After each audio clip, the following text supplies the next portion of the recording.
So hello everyone, welcome back to the channel again.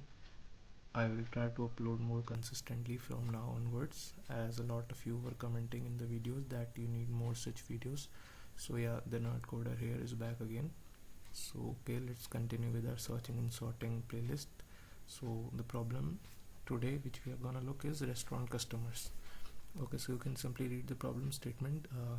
Basically there is a restaurant and there are n customers, and you're given the arrival and departure time of the customers which are there. So like here in the input they are given n is equals to 3. That means there are 3 customers, and the first customer arrives at 5 second and he leaves on the 8 second, he or her, whatever. Yeah, so and the second customer arrives at second, yeah, what do we say, that second, and he leaves, or she leaves at, she or xi, whatever, the whole rainbow. So yeah, leaves at 4, and the third customer arrives at 3 and leaves at 9. So now these are the arrival and departure times of n customers. Now what you have to tell the maximum number of customers in the restaurant at any time. So they are asking what is the maximum number of customers in the restaurant at any time. So here the output is 2. If you can quickly figure out when is that time, I think that will be 5, 6, 7, 8, because this customer is here and the third customer is also present in the restaurant.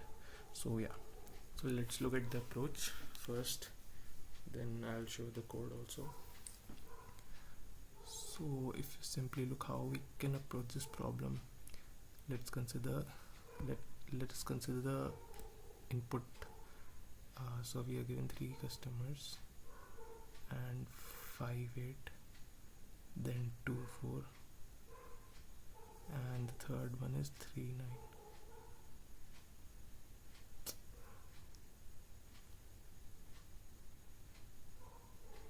My touchpad is not.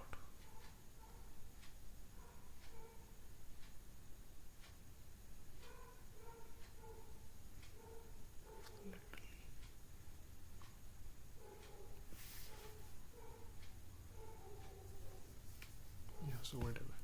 My handwriting is a little bit bad, but yeah, so these are the 3 timings of the customers. So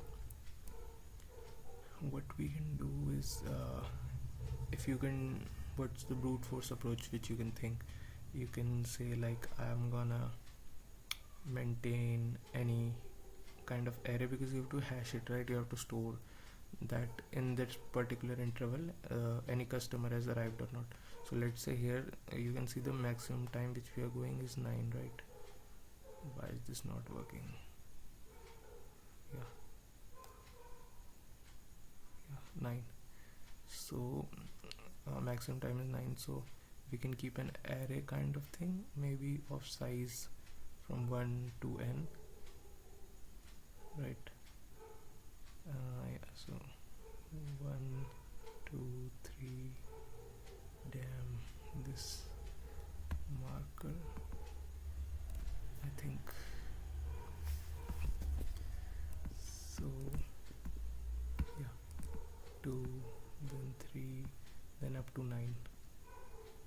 So what it will represent, so let's say for the first customer we are marking, so for 5 till 8, so here will be 5, 6, then 7, and then 8.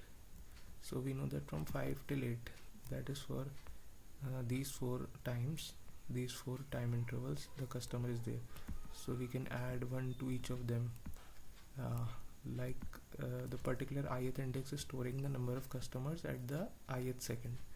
So in 5th, 6th, 7th and 8th second, first customer is there. Now the second customer between 2 to 4. So yeah, so between 2 to 4, second customer is also there. So we can say okay, let's add that customer during that interval. So we added. Now the third customer is 3 to 9. That is this whole interval, right? 3 to 9. So we will add from 3 to 9, like we will update the count. Okay, so basically these all will become 2, right? these, because already one customer was sitting there in the restaurant at that time, and the third customer has also arrived. So during all these times from 3 to 8, right, from 3 to 8 there are two customers, which is the maximum. So yeah, 2 is the answer. Okay, so if you try to do it like this is the brute force approach. And if you see the constraints, like n is given as 10 raised to the power 5, so, and a and b, like the arrival time and the departure time, can go from 1 up till 10 raised to the power 9. So if you keep this operation, like for every customer you keep on marking, you keep on incrementing the count one by one. So let's say a customer comes at 1 and leaves at 10 raised to the power 9, and like there are 10 raised to the power 5 customers like this. So if you do it manually, the time complexity will obviously be very large, right? 10 raised to the power 5 into 10 raised to the power 9, it will go in 10 raised to the power 14, which is not very optimal. So what we can do is, there's a technique, like this is a very popular technique for dealing such kind of problems.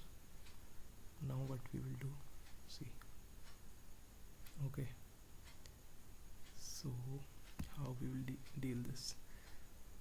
So you can kind of create an array of size 9, right, and 1 to 9. Now let me write all of that: 2, then 3, 4, and my writing, wait a second, I'll 2, 3,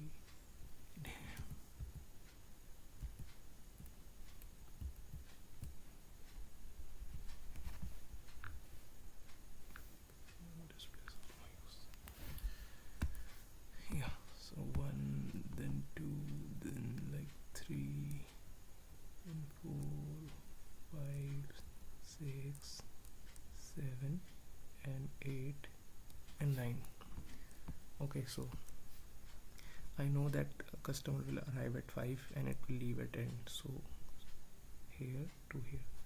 So I can do a clever thing, like I can mark that during this interval I have an increment in my count. So I can mark the beginning here as +1, and for all the add elements I am saying that increment their value by +1. How we will do that, we will look later. We can do that at the end, but yeah, I am marking it as something like +1, that increment my count of customers from here. But he will leave, the customer will leave at 8, right? So we have to also decrement the count, because at 9 this customer will not be there. So here we can mark at 9 itself that -1, that thing we can do. Then for 2 and 4 we will mark here +1 again, and the 4 the customer is leaving, so next to the 4, like after the 4 we will update the index -1. So +1 -1, it will become what? It will become 0. So this will become 0 because -1 will be there, so it will eventually become 0. I'm not able to find the eraser in this thing. Yes, here. So this has now become 0. Now okay, now for the third customer, he arrives at 3, so we will increment here by 3, right, and he leaves at 9, and after 9 there is nothing. So yeah, we can just leave it simply. Now at the end, to build the final array, how we can do, we can just find the prefix sum of this. Starting from 0, this will become 1, then this will add 1 more to this, so this will become 1, and +1, and the previous one also, which we are getting from there, so 2. Now this will also be 2, this will also be 2, this will also be 2, and 2, 2, and here -1 will be there, so 2 minus 1 will become simply 1. Okay, yeah, so this is the final array. And if you can recall, in the brute force also, when we were adding it manually, we were getting similar array, and the maximum value is occurring between 3 to 8. So yeah, this is fine, but if you again observe the constraints, our ending time can go up to our departure time can go up to 10 raised to the power 9, right? So we can't build such a large array up to 10 raised to the power 9. So idea will remain this only, but implementation will change. Now how that implementation is changing, you should be smart enough to guess that. We will not build the array, we will just push the starting time and make kind of a pair. So we will push 5 and we will say increment 1. We will push 8 in our vector and we will say for this decrement the count.